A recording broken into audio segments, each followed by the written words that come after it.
The 50 Years' War was there to foreshadow the events of Final Fantasy Tactics.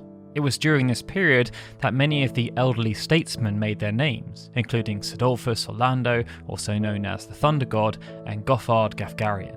Those who had served knew the perils of war, but those who had not felt its full effects were undeterred, and they sought new conflict as a way of expanding their reach and power.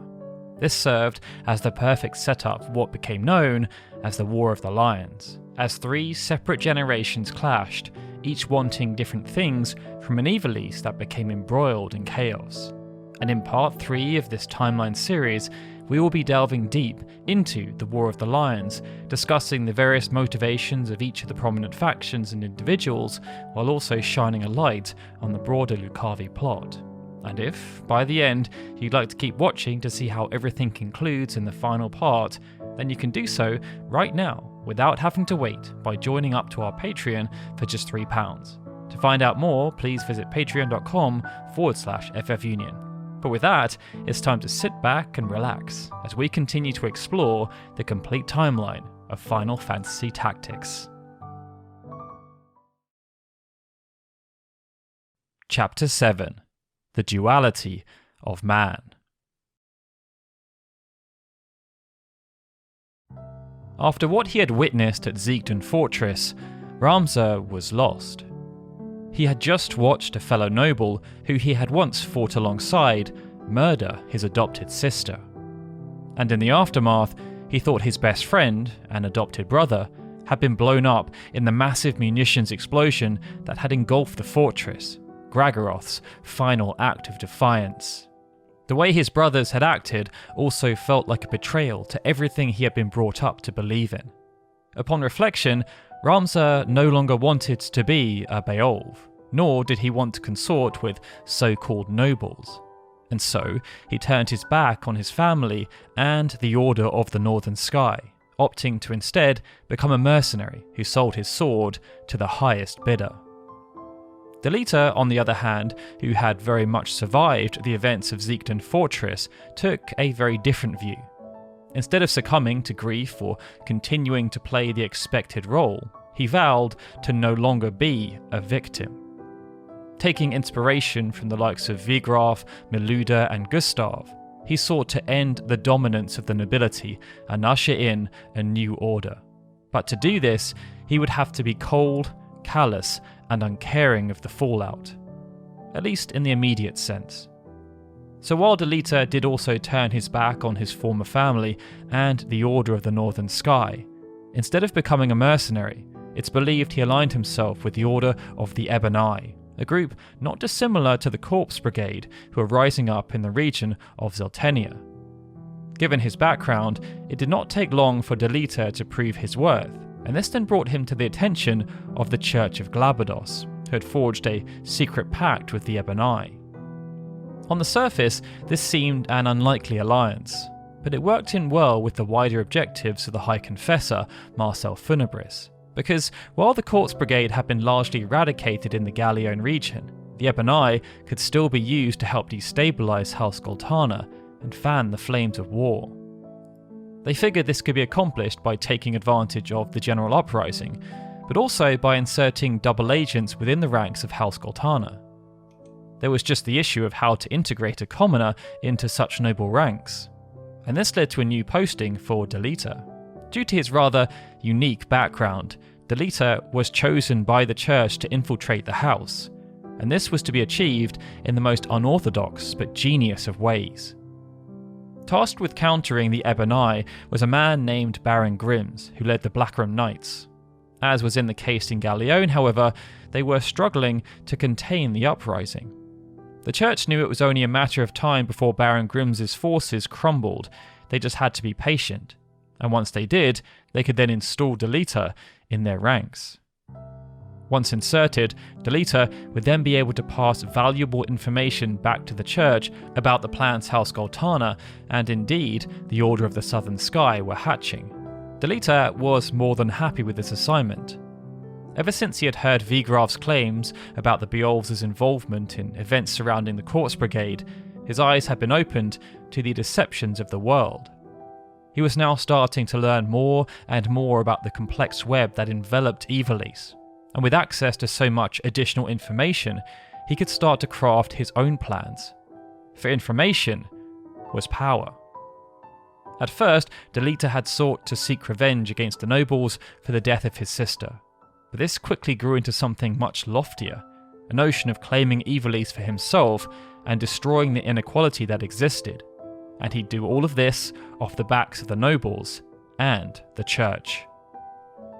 The decisions of both Ramza and Duality led to a fateful encounter that took place at the Aubon Monastery, the location of Avelia Akasha. As the health of King Ondori III was worsening by the second, House Goltana and their noble allies felt it may be prudent to move Avelia to a safer location. They just couldn't risk the enemy scuppering their plans. After seeking counsel from the Church of Glabados, it was advised that Avelia be moved to the Aubon Monastery, where she could be taught by Simon Pen Laquiche and guarded by Agrius Oaks, one of the kingdom's finest knights. After a disagreement with the church, Simon had become something of a hermit. He was therefore considered the perfect person to oversee Avelia, as it would draw no attention. And given the seclusion of Aubon, its unassuming position within the church, and the low public importance placed on Simon's work, both parties believed Avelia would be safe in this location. But it was a mere ruse. The church had chosen the location due to its positioning within Ivalice. Aubon was at the southern tip of the Lassalia region, not too far from Gallione. This made it a tantalizing prospect for certain players who might look to use Avelia for their own gain, and one of them was Dystark Beolve. Becoming advisor to Bestrald Larg had been just one step in Dystark's wider plan. Even though commoners felt lesser than the nobles themselves felt lesser than the royals. Amongst the nobles, few families were as reputable as House Beolve, but as they were not descendants from Dinamda II, the house had no claim on the throne. Dystark's objective was therefore rather simple: remove all potential obstacles and seize the throne for himself, without anyone being able to question what had happened. You see, should Dystark attempt to leverage the Order of the Northern Sky right now to seize the throne, he would have limited support. It would be akin to a military coup. He therefore wanted to assist with the succession of Orinus to the throne, thus allowing Bestrald Larg to serve as regent. Once his situation had occurred, he then planned to assassinate Luveria and Bestrald, removing House Larg from the equation, before proposing the only sensible option that remained. He would serve as regent and protector, and he would be supported by the strongest military in the land. There was just one problem: Avelia. While she still lived and breathed, the succession of Orinus remained uncertain. Thus, he plans to abduct and then murder Avelia. For this task, Dystark himself commissioned a mercenary band helmed by Gothard Gafgarian, the once famed knight from the Order of the Eastern Sky who had a reputation for brutality. But unbeknownst to Dystark, Gafgarian now had Ramza on his books. Having learnt of Avelia's location, Gafgarian was paid to arrive at the monastery and present orders for Avelia's transfer to a more secure location. To make this seem convincing, the orders were to explain that their position had been compromised and the princess was no longer safe. And as these were to have a false royal decree, duty-bound, Agrius was to have followed them without question. En route, they were then to murder Avelia and make it look like it had been an unfortunate occurrence at the hands of random bandits. The plan was very similar to the one Bestrald Larg concocted to deal with the Marquis Elmdor, but Dystark had learnt from that particular incident. This time, there were to be no mishaps. But due to how much more complicated and sophisticated the plan ended up becoming, it's believed the Church and the Order of the Ebon Eye managed to catch wind, no doubt when Dystark was attempting to find the appropriate hired help. As the Church also sought to use Avelia for their own purposes, she was more useful to them alive than dead. Thus, a counterplan was concocted, and Duality was to be at the centre. He was to lead a small group of soldiers to perform their own abduction, and they were to be dressed as if they were from the Order of the Southern Sky. Whereas Dystark hoped to hire mercenaries, using them as a patsy, so that there could be no ties back to him, the Order of the Northern Sky, or the Largs, The church hoped to frame Druxmal Goltana. After Gafgarian, Ramza and the rest of the mercenary crew had showed up at Olbon to meet with Agrius, they had barely begun preparing for their immediate departure back to Galeone when they were besieged from all sides by Delita's retinue. Agrius was perplexed by this turn of events. Even though Avelia had been taken in by House Goltana following the birth of Orinus, and Druxmold was supporting her soft claim to the throne along with many other nobles who were against Luvaria and House Larg, Avelia had been moved to Olbon as a way of House Goltana being able to maintain a neutral stance. Agrius herself was even part of the Lion's Guard, the personal bodyguards of the royal family. It meant the kidnapping of Avelia by the Order of the Southern Sky made no sense, for if they were to take Avelia by force, this was a clear showing of the hand. It implied that House Goltana was ready to make a direct move against Orinus and start a coup. There was little time to dwell on the matter, however. Agrius trusted Gafgarian and his mercenaries to repel the Southern Sky Knights and keep Avelia safe. After all, they had just come to warn them that such an occurrence could take place. But they were so distracted by the heat of the battle that they remained oblivious to what was happening behind the scenes. By the time they realised Avelia was gone, it was too late. She had been kidnapped by Delita, and all they could do was watch as the pair disappeared on a chocobo. As the dust settled, Agrius and Gafgarian attempted to comprehend their own internal failures. She had failed in her duty as bodyguard, and he had failed in his attempt to assassinate his target. Ramza, on the other hand, was merely perplexed as to how and why his old friend was involved.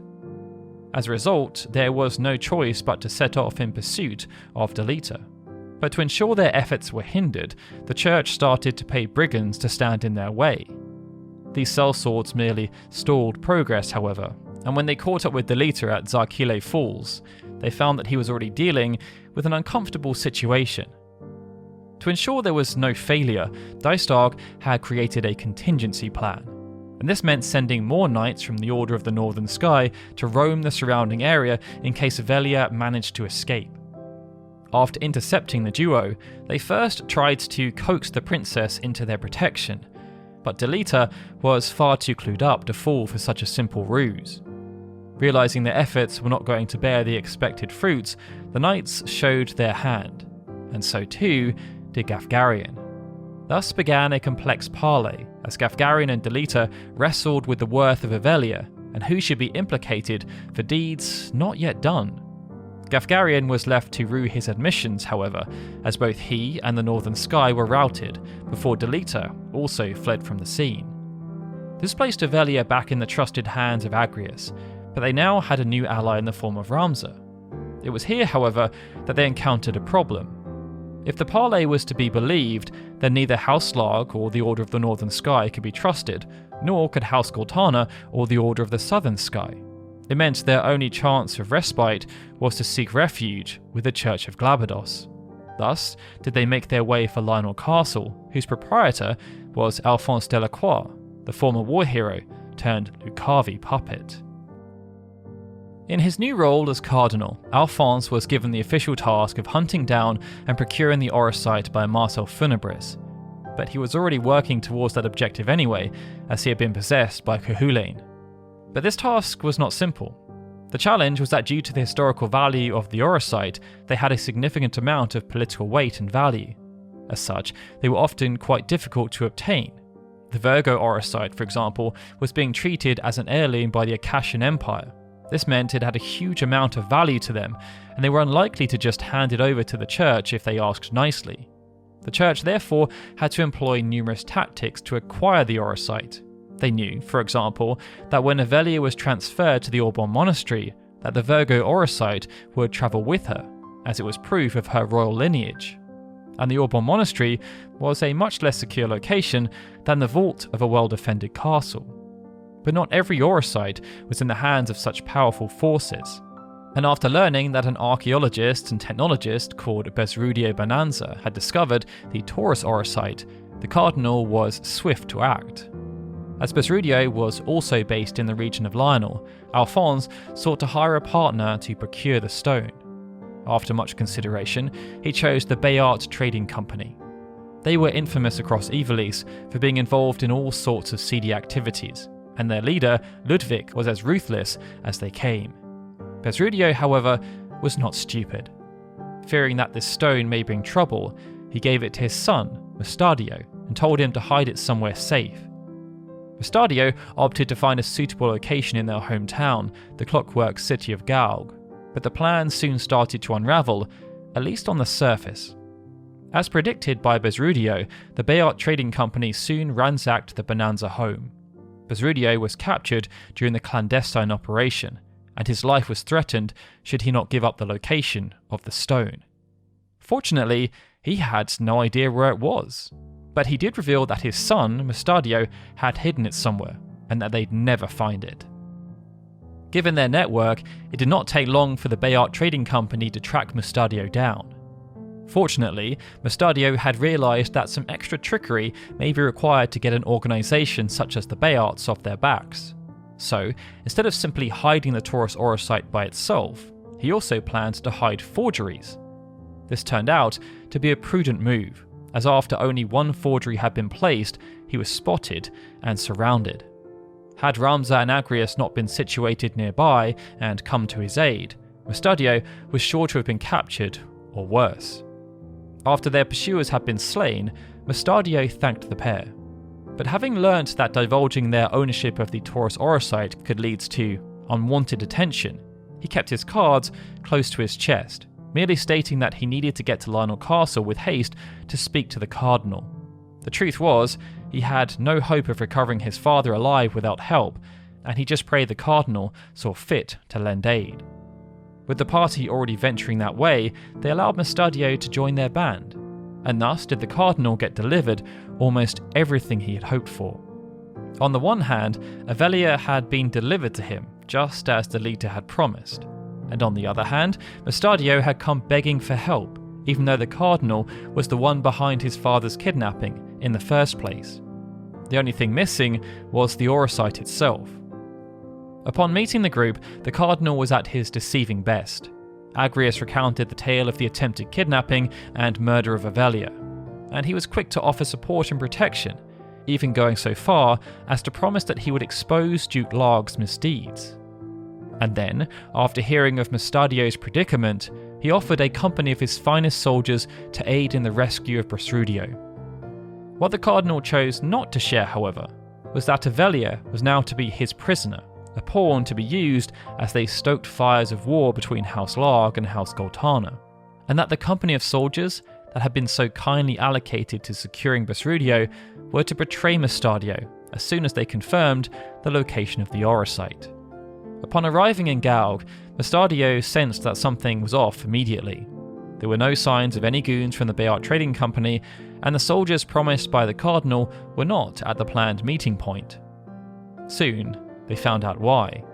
Ludwig had been waiting in the wings, watching Ramza and Mustadio as they explored. He soon ordered them to be surrounded.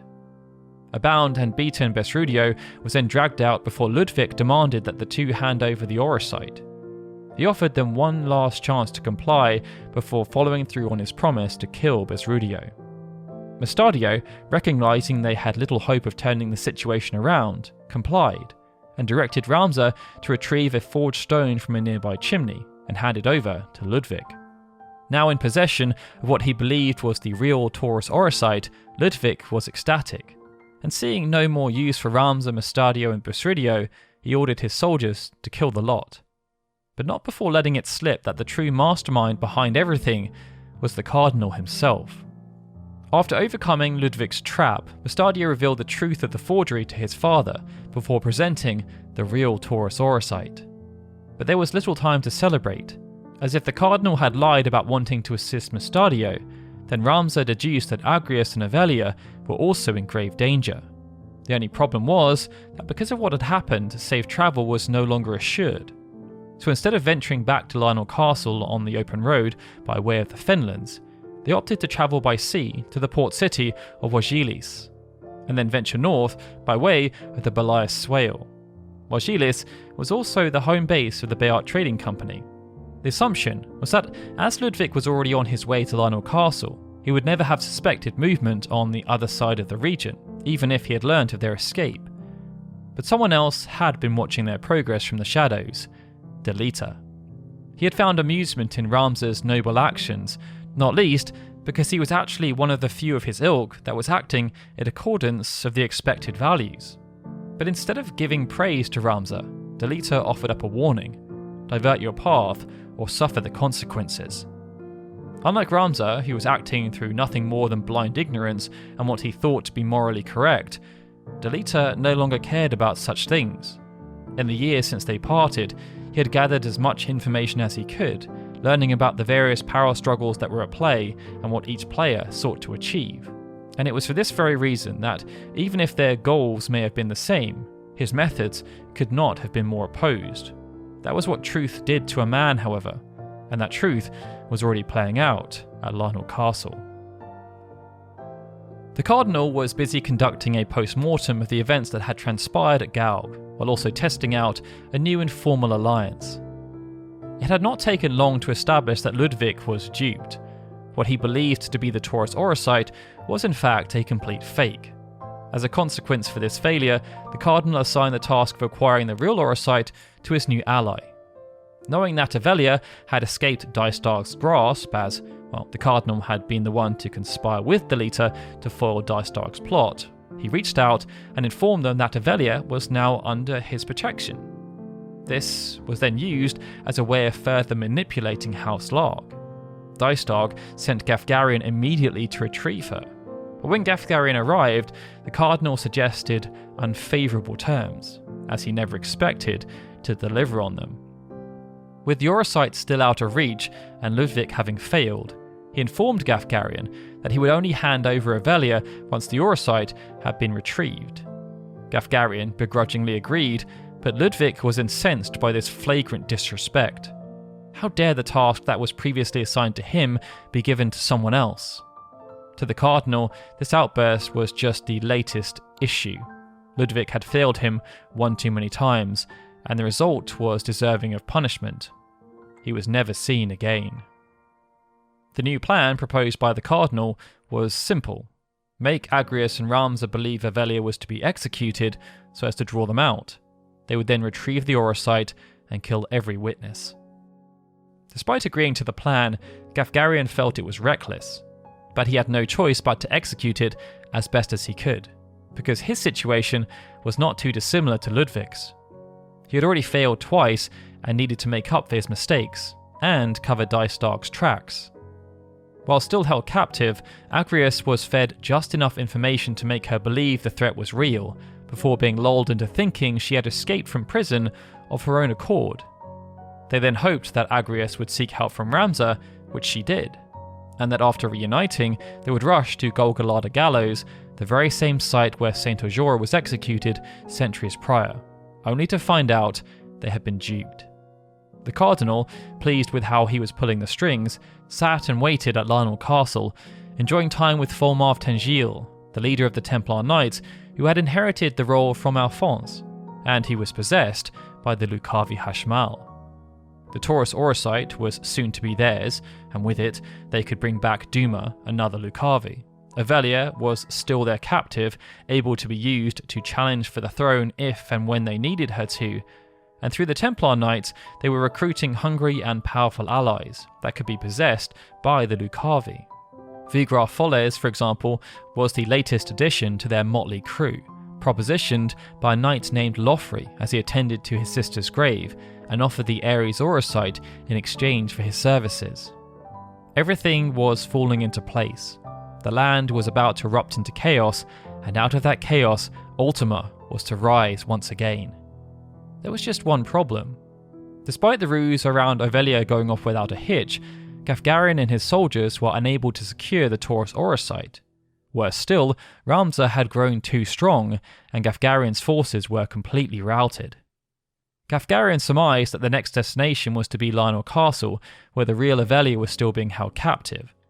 This meant one chance still remained to secure the stone, but this time there would be no retreat, no surrender. This was to be a fight to the death, because if he failed, death was all that awaited him anyway. On some level, this was bittersweet for Ramza.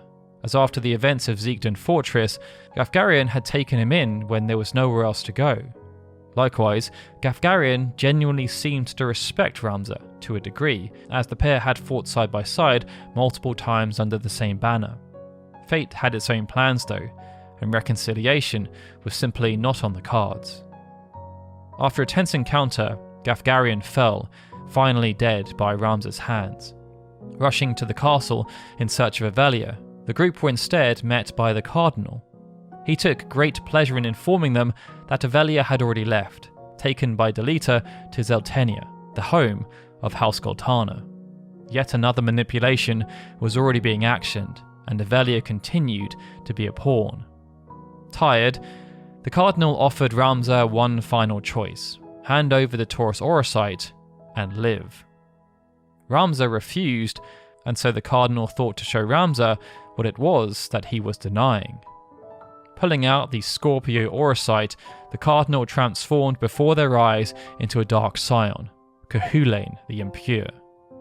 What followed was a very tense struggle, but they were aided by the Cardinal's failing health.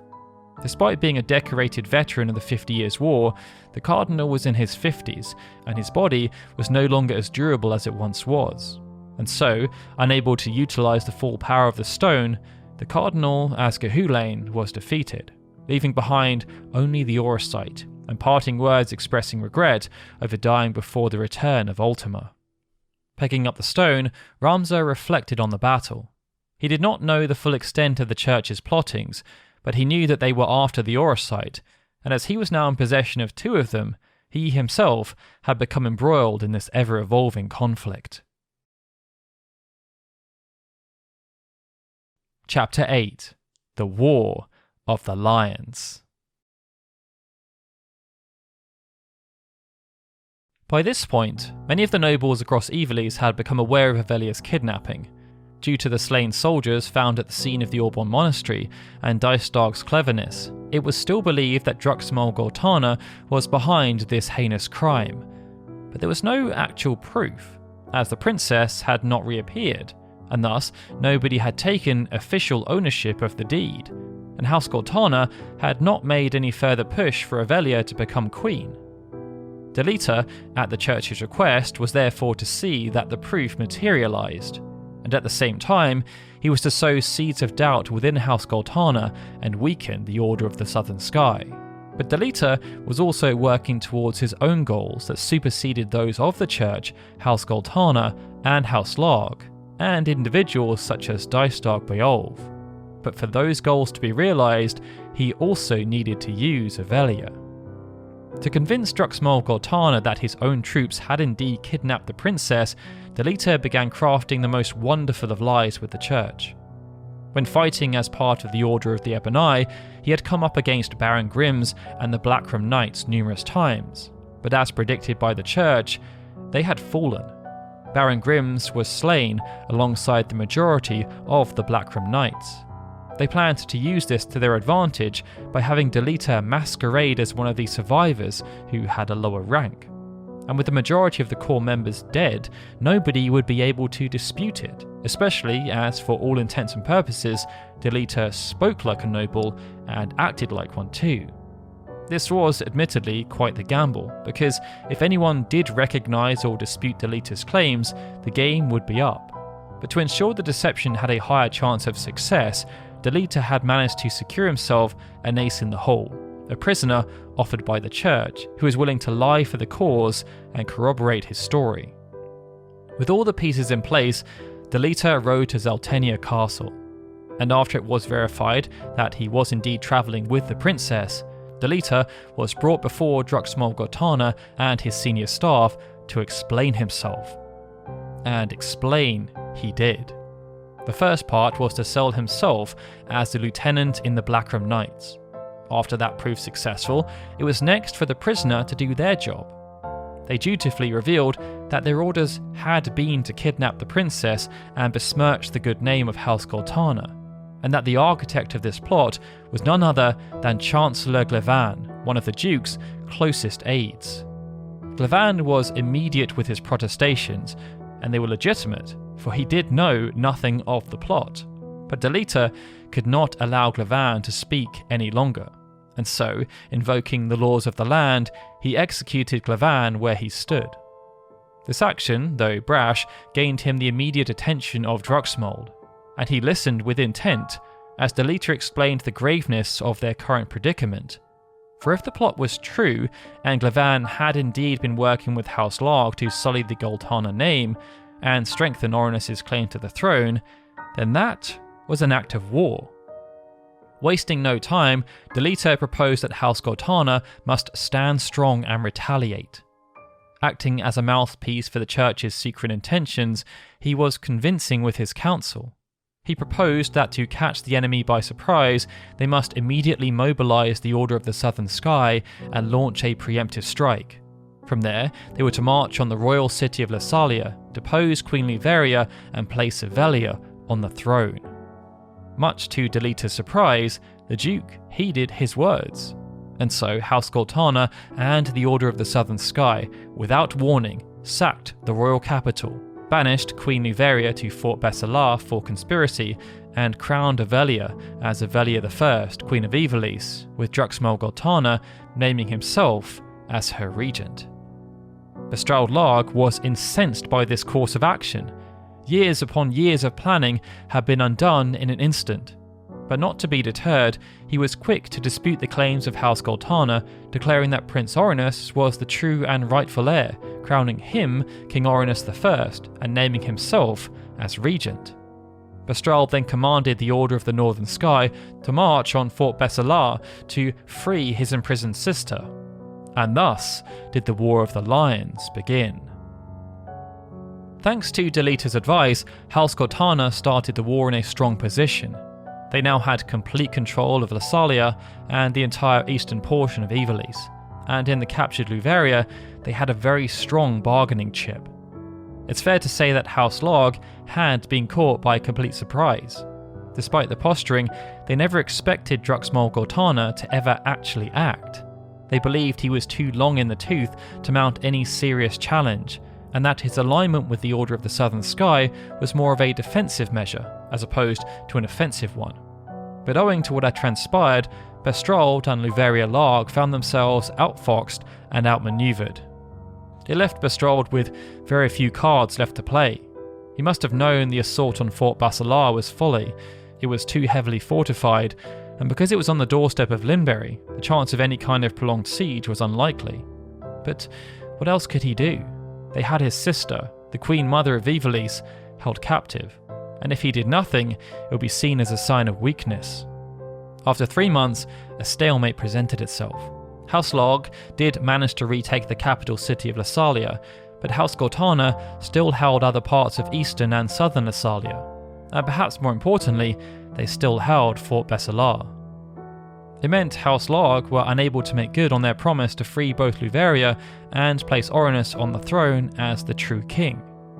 This meant the deadlock of succession continued, but neither side were willing to back down and admit defeat. The main challenge, however, was that Ivalice was not prepared for such a conflict to erupt. While the two forces toiled away, as had been the case in the 50 Years' War, it was the common people that suffered the most. And within 3 months, poverty, disease and unrest had begun to spread throughout the kingdom. Cid, who still held the position of commander of the Southern Sky forces, was all too familiar with this scenario. Thus did he propose a plan to his liege. It was quite simple. Use their advantage to force House Larg to sign an unfavourable peace settlement, just as Ordalia had done to Ivalice. This would secure Goltana's position as the dominant force, maintain Avelia's position as monarch, and perhaps most importantly, ensure the land could heal. Drucksmold, however, was not amused and even threatened Cid. In his mind, total war was necessary. For as long as Bestrald Larg and his nephew still breathed, conflict was inevitable. And if the common people had to suffer to ensure victory, then so be it. Anyone who was not on board with this strategy was therefore deemed no longer useful. As the campaign continued, morale amongst the troops started to suffer, and the common people continued to perish. And even the nobles, who thought themselves above the troubles of the peasantry, started to feel the consequences. The Marquis Elmdor of Limburé, for example, was struck by an arrow on the fused plains, dying as a result of his wounds. Word of the Marquis's death soon made the rounds at the various pubs and taverns of Ivalice, and there was concern as to how severe the conflict could become, as now even the nobles were dying. No longer was this a petty squabble between regional powers, rather, the War of the Lions was rapidly progressing into a full-blown civil war that threatened to upend the entire kingdom. But behind the scenes, other conflicts were also brewing. The War of the Lions had been manufactured by Marcel Funebris and the Church of Glabados. But even though the High Confessor believed he was the one in charge, he was unwittingly being used by the Lucavi. The death of Cardinal Delacroix, however, had altered things, and this soon became clear to the High Confessor himself, but also Ramza. With nowhere else left to turn, Ramza sought counsel from his brother Zalbarg. Unfortunately, Zalbarg refused to listen, admonishing Ramza by saying that his accusations against Dystar brought shame to the Beowulf name, and even bringing his common blood into the equation as a justification for his behaviour. Ramza was naturally crestfallen that his pleas fell on deaf ears. But having come all this way and endured so much, he still hoped to convince his brother by providing some evidence. Unfortunately, no such opportunity presented itself, as news broke that Cid and the Southern Sky Army had broken through the Northern Sky's line at Duguera Pass. Such news was shocking to Zalbarg, as his spies had last sighted Cid at Fort Besselar. And with Cid taking such an active role, Zalbarg had no choice but to stand opposite his counterpart on the battlefield. With Zalbarg now called to action, Ramza was left dejected, as the path before him was unclear. But that soon changed. The Church of Glabados was mourning the loss of Cardinal Alphonse Delacroix. Many outside of the Templars were unaware of the Lucavi plot, so from their perspective, Ramza had just murdered their cardinal and stolen a precious artifact. These accusations were then levied in person by Confessor Zalmor Luciander of the Holy Office of Inquisition, as he sought to see Ramza punished for his crimes by bringing him into custody so he might face trial. Ramza, however, realised that any submission at this point was akin to throwing his life away. A verdict as to his guilt had already been rendered. He therefore refused, and a fight broke out. It was fortunate, therefore, that Ramza was joined by his sister Alma, and thanks to their combined efforts, they forced the retreat of the Confessor. But the pair were now in a real pickle. Ramza had been branded a heretic by the church, and there was a bounty on his head. And with Alma opting to fight by his side, and the Confessor surviving, she was likely to have been branded a heretic as well. It meant they had few options left. Ramza suggested Alma seek protection from Zalbarg and forgiveness from the church, while he tried to figure out things on his own. But Alma was not willing to abandon her brother, and after deducing that the Orosite was something of great importance, she disclosed that she knew the location of one such stone and that it was not heavily guarded. That stone was the Virgo Orosite, which was still at the Aubon Monastery. She also deduced that because of Aubon's remote location, while news of Ramza's heresy was likely to have been known, news of her heresy was unlikely to have reached there before they could reach the location themselves. The death of the cardinal had sent core members of the Church of Glabados into a spiral, not least Marcel Funebris, as the Scorpio stone was now lost to a vagabond. But the Lucavi themselves were also unimpressed by this development, and it forced them to step up their plans. The position of the Virgo stone at Aubon had been a well-crafted move on their part, as they had seen it transported from a veritable stronghold to an almost undefended monastery.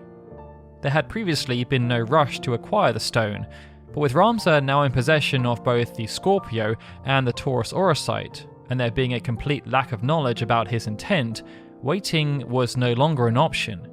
It meant that despite their haste, upon arriving at Aubon, Ramza and Alma found that they were too late. Soldiers from the Templar Knights, the militaristic arm of the church, were already there, and they had begun ransacking the place, searching for where the elder, Simon Penlaquiche, had hidden the stone. You see, after moving to the monastery, the elder had decided to delve into its great library, and it was here that he found the scriptures of Germanique. they painted a very different story about Saint Azoric Labados than the church had peddled, and after studying them in great depth, Simon gained an idea of who these Templar Knights were and their objectives. So he hid the stone and refused to give them that which they sought, fearing what they might be trying to accomplish. By the time Ramza found Simon, he was on death's door, and he implored them to leave, lest they suffer the same fate as he. Ramza, however, would not budge, and his noble blood boiled. Ever since joining the Order of the Northern Sky, Ramza had tried to do what he thought was right, based on his upbringing and his principles. But each time, those noble intentions, even if they differed from the way other nobles seemed to act, only caused more problems.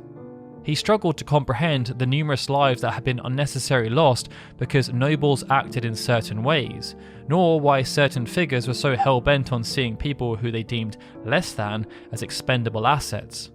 But he also wrestled with his own conscience. Why was he continuing to be punished for wanting to do the so-called right thing? And the latest chapter of this ever-evolving book was that by trying to stop not just one nefarious plot, but multiple, he'd ended up being branded as a heretic.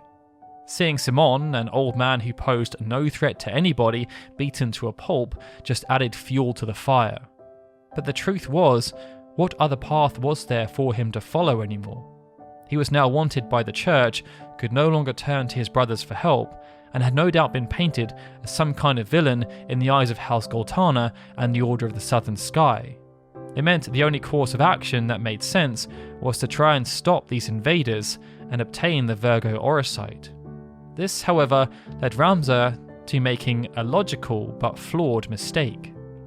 Due to how isolated they were, Ramza thought it best to leave the Scorpio and Taurus Orosite with Alma, lest he be defeated. So before heading into the depths of the monastery, Ramza bade that Alma take the stones, leave the monastery with Simon, and seek sanctuary somewhere else. After bidding farewell, Ramza then headed into the lower vaults. But after fighting his way past some of the church's lesser soldiers, he found the Knight Templar Isilud Tengil already in possession of the Virgo Orosite. Ramza attempted to reason with the Templar, but to no avail. Thus the two began to duel, not just with swords, but also with words. It saw Isilud present Ramza with an offer: join in the church's plot like Delita had, and help them tear down both the nobility and the aristocracy. This surprised Ramza, as it reminded him of his battle with Vigraf more than his duel with Delacroix. Indeed, it seemed Isilud was unaware of the power of the Orosite, believing them to be vessels of the gods and gateways to paradise. In addition, he seemed to have been fed and was operating under the same revolutionary mindset that had drawn so many to the ill-fated Corpse Brigade more than a year prior, and indeed, the Order of the Ebon Eye. Isilud pointed out that what Ramza had been doing, namely collecting Orosite and killing those that held them, like Delacroix, was not dissimilar from what he was accusing the church of doing. Both men, steadfast in their versions of what was transpiring around them, continued their fight until Isilud, injured, faltered and took his retreat, Orosite in hand, vowing revenge. It gave Ramza much to reflect on. What was he fighting for? But there was no time to dwell in that specific moment, as with Isilud escaping with the Virgo Orosite, he needed to find Alma and take stock of the situation and everything he had learned. Unfortunately, Ramza's noble intentions proved to be his downfall. Despite Alma's protestations of wanting to help, Ramza did not believe it was noble for his sister to have to fight. He sent her away based on the premise of saving herself, while he, as the noble squire, soldiered on. But as he emerged from the vaults, he found that Alma had been captured. The church was now in possession of the Scorpio, Taurus, and Virgo Orosite stones, and to make matters worse, the man he had tried everything to do right by, Vigraf, was standing before him. By this point, Ramza knew there was no hope in attempting to apply reason, and so the two clashed in a brutal one-on-one battle that saw both spent. But Ramza was the one who came out on top. Reeling from his defeat and barely alive, Vigraf stumbled. He lamented how much of his life had resulted in failure, and it was in this low moment, so near to death, that the Ares Orosite that he had been carrying began to react. Speaking to Vigraf, it offered him immortality, alongside the means to accomplish his goals.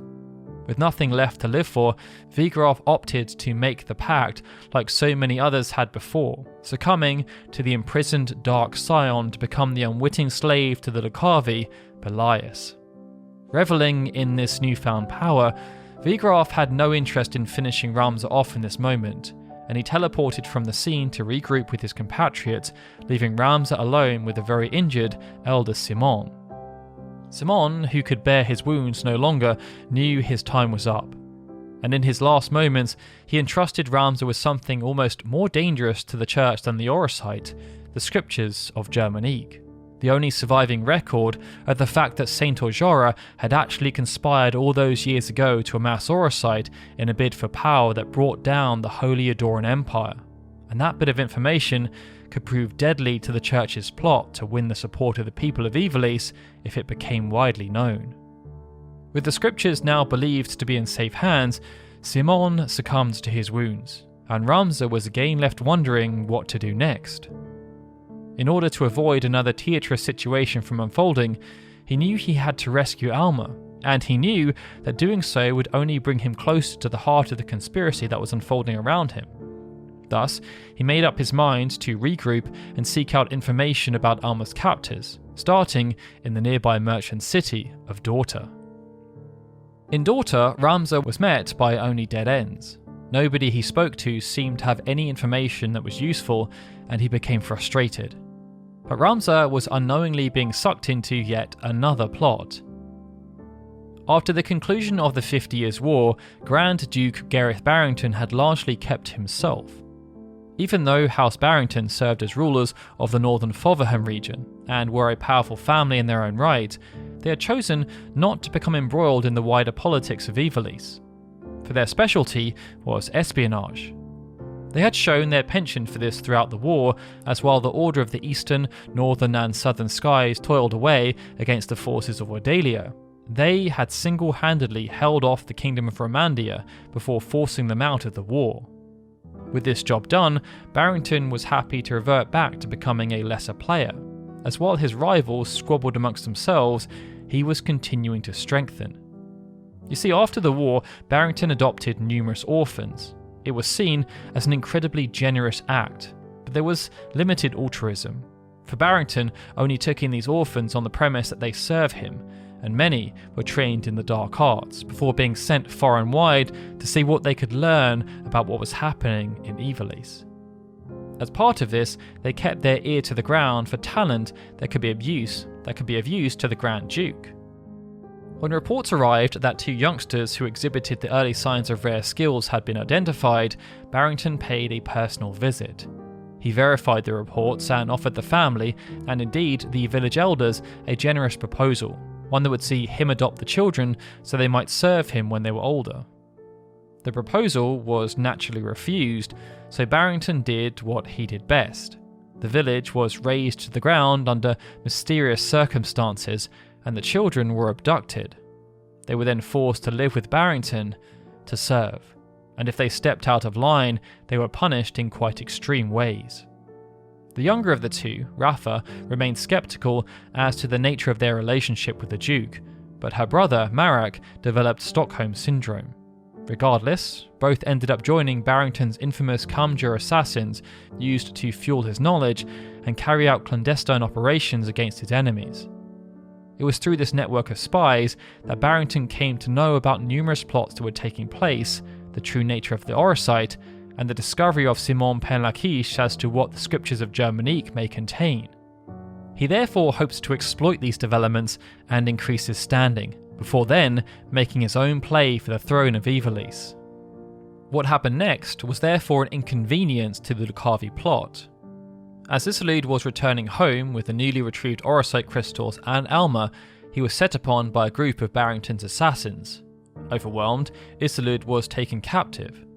Now in possession of the very things he'd heard so much about, Barrington enacted the next part of his plan, obtaining the scriptures, and since he had Alma, that was to be all too easy. Thus did Barrington send Ramza a message via Marak. He wished to make an exchange at Riavana's castle, the scriptures for his sister. With the trap set, Barrington then sent word to Fulmar Tengil, leader of the Templar Knights, and the message was similar, with Isilud's life being dangled as a carrot. En route, Ramza continued to face the grim reality of Ivalice. As he reached the border of Foverham, he stumbled upon a group of deserters from the Order of the Southern Sky. At first, they believed Ramza to be someone sent to punish them for deserting, but after realising who he was, they instead sought to take Ramza captive, hoping for a reward from the church. Yet again, this meant Ramza had no choice but to kill men he had no direct quarrel with. But moments later, he learnt that not everyone was as desperate or maniacal. Ramza had already met Oran Durai, the adopted son of Sid Orlando, through a chance encounter in the mining town of Goland. At the time, he was surprised that Ramza had offered aid given his supposed political affiliations, but he also respected his approach and his honour. It was for this reason that Oran felt comfortable in the sharing of knowledge. As it turned out, Sid was already aware of the High Confessor's role in proceedings, but he lacked the evidence to prove the Church was involved in instigating the War of the Lions. But Oran also shared that if such evidence were to exist, that the Southern Sky would lay down their arms. This lifted Ramza's spirits, but before he could think about grander ideas of peace across the kingdom, he first needed to try and save his sister. As Ramza continued his journey, he stumbled upon an argument that was taking place in the walled city of Yardal. Marak, in an attempt to please Duke Barrington, had sought to ambush Ramza on his way to Riovanes, taking the scriptures without even giving him the chance to see his sister one last time. But Marak's plans were made complicated, as this was the exact moment that Rafa chose to speak up about her concerns. She had started to remember the truth about Barrington and tried her best to convey these thoughts to Marak alongside the horrible things he had done to her. But Marak did not care to listen. Even though Rafa was his sister and he was aware of the Duke's vile actions, he was too entrenched with Barrington and his judgment was clouded. All he saw standing before him now was not his sister, but someone who was attempting to ruin everything he had worked for. Thus did Marak seek to silence Rafa and Ramza in one fell swoop. It was fortunate, therefore, that the pair, when they combined their forces, were strong enough to fend off Marak's assault and survive, for alone, neither would have stood a chance. But regardless of what had happened, Barrington soon sent word that he had now changed the terms of Alma's safety, for he now demanded the scriptures and the return of Rafa. With no other options available, the pair headed for Riovanes Castle, walking into what they knew was a trap for the both of them. Duke Barrington, in effect, felt like he held all the cards. Ramza was bringing him the scriptures and his troublesome adopted daughter, and Fulmar of Tengil was coming to negotiate from what he believed was a position of weakness. What Barrington did not know, however, was that the Lucavi were no longer willing to sit in the shadows and play games. Thus, when Barrington attempted to coerce them with the power of his knowledge, Fulmar just channeled the power of Hashmal. He vowed to show them that some powers should not be trifled with, and undertook a massacre at Riovanes Castle. None were to be left alive. Fulmar went room to room, eradicating the forces of House Barrington, while Vigraf was sent to try and obtain the scriptures from Ramza, who had now arrived at the scene with Rafa. For even though the Lucavi were powerful, what was housed within those scriptures could undermine everything they were working towards if too many people became aware of the truths hidden within. Ramza entered the castle knowing that not all was right, as after another brief encounter between Rafa and Marak, he was forced to bear witness to a guard who was mortally wounded, speaking of claws and fangs. Inside, all became clear. Vigraf stood in a hallway that was littered with the dead. He was now ready for his fated showdown. After defeating Vigraf, Ramza hoped the nightmare was over, but then something even more terrifying happened, as his rival was consumed by Belias and the true strength of the Orosite manifested. Yet, against all the odds, Ramza was able to prevail. And just as Cahulain had succumbed to Ramza before at Lionel Castle, so too now had Belias. his foe vanquished, Ramza ignored the airy stone that lay dormant on the floor and made haste to Alma's side, fearing that, given the state of Riavana's castle, that she was in grave danger. But his decision allowed Marek to obtain the airy stone for his master, Barrington, and despite his best efforts, Ramza was unable to save his sister. Locked in a cell and unaware of the events transpiring at the castle, Alma had grown increasingly concerned at the terrifying noises and screams from the soldiers she was hearing. But Alma was not alone. Even though the Lucavi had infiltrated the Church of Glabados, and indeed the Templar Knights, only a handful of its members had been actively possessed. Individuals such as Volmar of Tengil, Alphonse de la Croix and Vigraf Folles were rare due to the finite nature of the stones. Everyone else were more akin to puppets, and this included the High Confessor himself, but also the rank and file, including Volmar's own children, Isilud and Meliadul. Neither had noticed the change in their father's behaviour following his possession by Hashmal, and they continued to follow his orders without question. As far as they were both concerned, collecting the Orosite was just part of their duty, a necessary task to ensure a bright future for the church. But after witnessing his father transform into Hashmal, Isilud realised the deception that had transpired. His first act was to try and stand up against the beast, for that was not his father.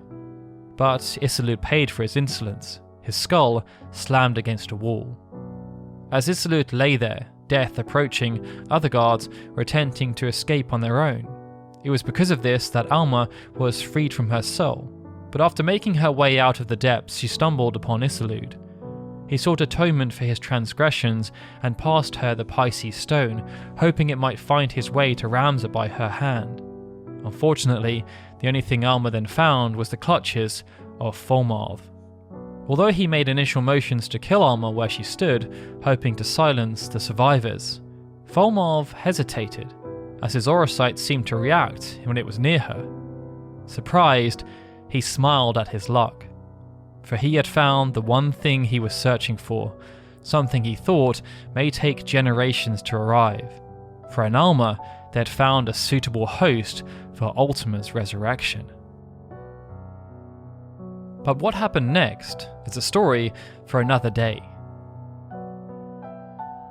Thank you so much for watching, everyone. My name is Daryl, and this has been the complete unabridged timeline of Final Fantasy Tactics Part 3. Hopefully, as you watched through the video, you found some interesting nuggets of information that you perhaps didn't know before. If you did, then please do consider showing us how much you appreciate the effort we put into creating this kind of content by giving us a like and a comment below, because in truth, all reactions really do help out. As mentioned at the top, if you'd like to continue watching the remainder of this series right now, you can do so by joining Patreon for the cost of a cup of coffee. If not, then that's perfectly fine. We're aiming to release the final part in the near future. A big thank you needs to be extended to Mark Choi, the Ivor Novello-nominated composer of Empire of the Ants, who was commissioned to provide some sublime arrangements for this video. For those who are interested in further listening, we should be releasing the full playlist to Spotify and other streaming platforms in the coming months. We'd also like to thank the likes of Benjamin Snow, Chris M. Walker, Christopher Gardner, Clever Chavez, EXP Required on YouTube, Gregory and Stephen, who are super special Onion Knight supporters on Patreon, and everyone else for their support via crowdfunding platforms. Without your support, this channel would be very hard to maintain. Alright everyone, with that, this is Daryl signing out. I'll see you all again soon for more Final Fantasy goodness.